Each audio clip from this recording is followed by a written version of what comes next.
বোনের বাড়ি ছুটিতে এসে শুধু আমরা খাওয়ানোর পর আছি। মানে একটা খাবার একদিন শেষ হয়, আবার আর একটা খাবার শুরু হয়ে যায়। মনে হয় যে আসলে খাওয়ার জন্য এসেছি। আসসালামু আলাইকুম। আজ নতুন একটি ভিডিও নিয়ে এসেছি।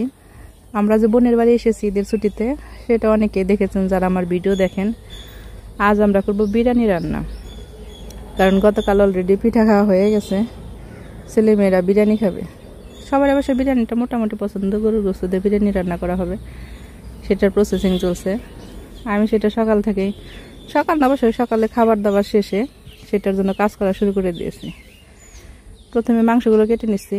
আর প্রচণ্ড গরম, মানে এত গরম পড়ছে, বৃষ্টি হলে মনে হয় একটু ঠান্ডা পড়তো। আর বৃষ্টি পড়লে এমন বৃষ্টি পড়ে যে তখন বৃষ্টি পড়তে পড়তে আমার রাস্তাঘাট নষ্ট হয়ে যায়, কারণ আমার বাড়ির রাস্তাঘাটগুলো হচ্ছে কাঁচা। এই জন্য বেশি বৃষ্টি ভালো লাগে না, কিন্তু গরম এমন গরম যে কাজ করে শান্তি নাই। দেখেন ছোটো ছোটো করে টুকরা করে ফেলেছি। আসলে সাইজগুলো কি বেশি ছোটো হয়েছে না ঠিক হয়েছে জানি না, তো নিজেরাই খাবো তো, এই জন্য অতটা হিসাব করে করা হয় নাই। যা করেছি তাই আলহামদুলিল্লাহ, যতটুকু করেছি। এখন এগুলো আমি ওয়াশ করে নিচ্ছি, কারণ যত তাড়াতাড়ি রান্না হয় বাচ্চারা তত তাড়াতাড়ি খেতে পারবে। দুপুরের পরে ভাবছি রান্নাটা শেষ হলে আমরা আর একটু বেড়াতে যাব, কারণ কোথাও আসলে পিঠা খেতে খেতে বা কোনো আয়োজন করতে গেলে আর বের হওয়া হয় না, মানে বাসায় থাকতে হয়। এজন্য ভাবছি যে তাড়াতাড়ি যদি রান্না করতে পারি তাহলে বিকেলে একটু হাঁটতে বের হব। বাকিটা জানি না, আল্লাহ ভরসা, বের হতে পারবো কি পারবো না সেটা পরে বলতে পারবো।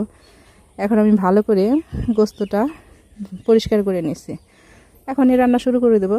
সব কিছুই প্রসেসিং চলছে, কারণ একটু সময় লাগে তো সব কিছু করতে। আগে থেকে যদি না করি তাহলে একটু সময় লেগে যায়। রান্না করতে সময় লাগে না, কিন্তু গুছানো সময় লাগে। যে রান্না করে সেই জানে। আর গুছিয়ে বসলে বেশি সময় লাগে না, গুছাইতে গেলে সময় লাগে।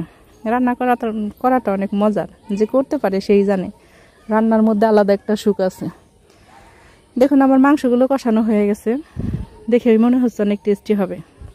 আর আমি তেলের ভিতরে মশলা কষিয়ে পানি দিয়ে পরে চাল দিয়ে দিই। পানিটা বলক আসলে একটু ভিন্ন স্টাইলে রান্না করি। চাল দিয়ে দিছি, পানি বলক এসেছে। কারণ সবার মতো তো সবাই না, কেউ চাল কষিয়ে নেয় আর আমি পানি কষিয়ে নিই। তবু খাওয়া গেলেই হয়েছে, মজা হইলেই হয়েছে। এখন পানিটা শুকিয়ে গেছে প্রায়। আমি সব গোস্ত দিয়ে দিচ্ছি। গোস্তর সাথে চালের সাথে সব মিশিয়ে দেব, যেন সব মিক্সড হয়ে যায়। মশলাটাও যেন ভালোভাবে মিক্সড হয়ে যায়। প্রায় হয়ে যাচ্ছে, আর 10 মিনিটের ভিতরেই হয়ে যাবে। এখন রান্না শেষ। আমি বাতাসে বসে খাওয়া শুরু করেছি। সবাই ফ্যানের বাতাসে বসছে, আমি প্রকৃতির বাতাসে বসছি। আমার ভিডিওটা কেমন লাগলো অবশ্যই জানাবেন। ধন্যবাদ।